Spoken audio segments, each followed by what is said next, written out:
এখন বন্ধুরা আমি মাংসের মশলা কষাচ্ছি। আমি আগে পুরোটাই কাঁচা লঙ্কা দিয়ে রান্না করছি। আগে সামান্য একটুখানি আমি কাশ্মীরে লঙ্কার গুঁড়ো দিয়েছি, আর পুরোটাই আমি কাঁচা লঙ্কা দিয়েছি।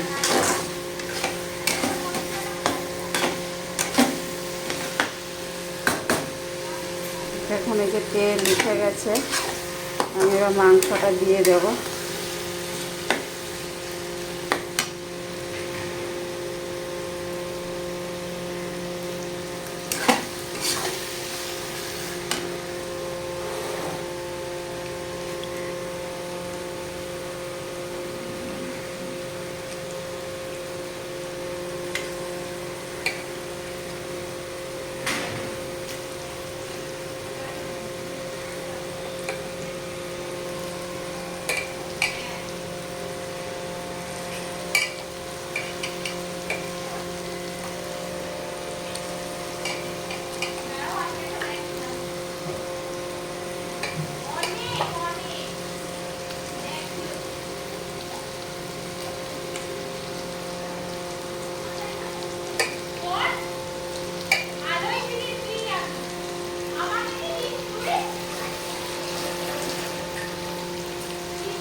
এইভাবে কষাবো, কষিয়ে তারপর আমি প্রেসারে দেবো।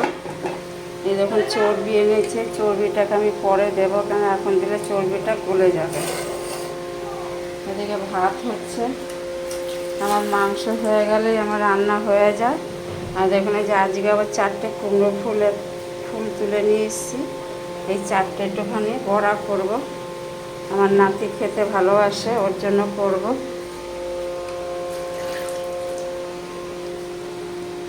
আমার মাংসটা হয়ে গেলে আমার হয়ে গেল রান্না আজকের দুপুরের মেনু।